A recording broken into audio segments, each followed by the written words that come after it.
how's it going, YouTube? I'm back with another video, and today I'm going to talk about why the Utah Jazz could potentially be the next super team. Now, if you're not familiar with this series and you are new to this channel, as we've had a ton of new guys joining the channel very lately, well, basically I do this series every single year before the season starts, right after free agency, basically because that's pretty much when their official rosters are pretty much made after the draft, after free agency, and all that. I go through every single team, say why they could potentially be in the next super team, or just have a breakout season. I highlight all the good things about every single roster. So no, this does not mean I'm saying Utah will be the best team in the league next year or nothing like that. I'd make this team for teams like the Phoenix Suns. I've already made one for the Pelicans, and I'm pretty sure the Memphis Grizzlies.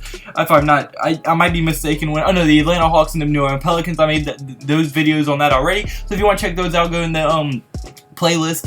I think it's pretty much named the next Super Team Season 3. If you want to check out those videos, check those out. They did very well, and I'll show tons of support on that. And this is just going to be the third team I make a video on. So if you want to see me make one of these videos on your favorite team, comment those below. And if you do like the video, point the like button and subscribe button, and mean the world to me. So without further ado, without running on too much, let's get right into this video. Alright, so my first reason for this video is going to be that they have a very good big three. And that big three, due to that Mike Conley trade, is now Mike Conley, Donovan Mitchell, and Rudy Gobert. I think that's without a doubt the best three players on the team, and the three players they will be looking at the most to win them games and really to be able to lead them. And I think that this team could be very good, and they have one of the more interesting big threes, as they are going to be very good offensively and defensively. As when you look on the defensive end, Conley has made an all-defensive team before in his career, and is just a very smart, very high IQ player, and can play very good defense. Donovan Mitchell, with how athletic he is, his defense is helped out a lot by that. He's not known as a elite defender by any means, but he is still a good defender and very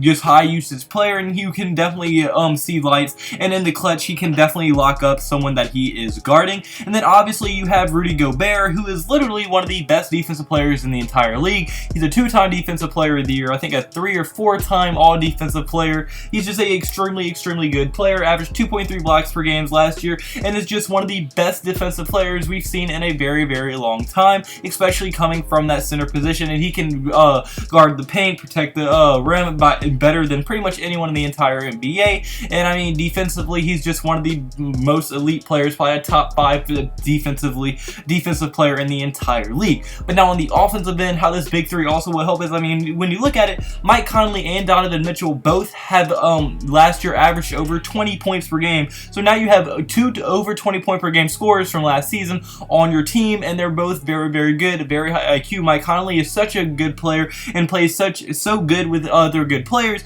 and other centers, as we've seen him and Marc Gasol be a very good playoff team year out and year when they were younger. So Mike Conley can definitely play with a center, and I'm sure he will have no problem adjusting having Donovan Mitchell, as well as his passing, defense, and overall scoring is going to take a lot of pressure off of Donovan Mitchell and will probably make him even more productive. Same with Rudy Gobert. So I think offensively, this team is going to be extremely good, because not only are their guards very good offensively, but Rudy Gobert as well. Last year averaged 16 points per game, so that's damn near 3 20-point per game scorers in your starting lineup. So I mean, that is going to be very hard to deal with, because say Mike Conley's off, well now you have Rudy Gobert and Donovan Mitchell to go with. Say Donovan Mitchell's off, now you have Mike Conley and Rudy Gobert. So now they're not completely screwed if Donovan Mitchell is off on any given night, and they would now have 2 legitimately backup plans in case one of their players gets hurt or is off, and they're going to be able to rest their players a lot more, and it's going to help them in the long run by a ton. And I think this big three is one of the more interesting, if not one of the better big threes in the entire NBA right now, and I think it's very underrated. And I think the Utah Jazz will be a sleeper team for a lot of people, and they won't be expecting them to be as good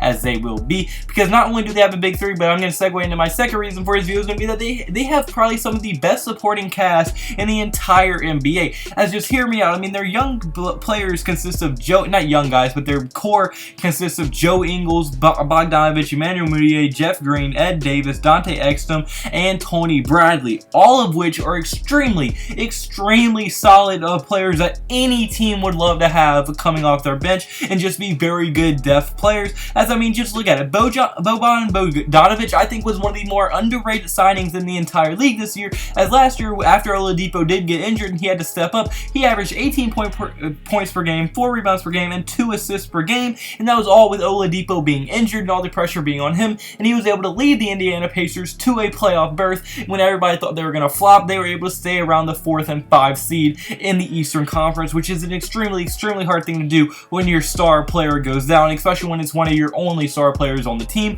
Bogdanovic, I think, will be one of the best free agent signings we've seen this one. I think it was definitely a hugely underrated one, and I think the Utah Jazz, I think they're going to be very happy, and their fan base is going to be very happy that they did sign this dude, as I think now that they will legitimately have 3 of 4, including Joe Ingles, scoring threats on any given play, any given possession. They now have 4 people that can go get a bucket by themselves, and we're going to be legitimately very hard to guard, and will be one of the best offensive teams in the entire NBA. Tony Bradley, he's a young guy still developing. Joe Ingles last year averaged 12 points per game on an extremely good efficiency from the 3-point line. Ed Davis played very well. Dante Exum has shown flashes of how good he could potentially be going into the future. So this team has unbelievably good depth. It has a legitimately good big 3, and I think this team on any given year, except this year, the few years coming up, would be contenders.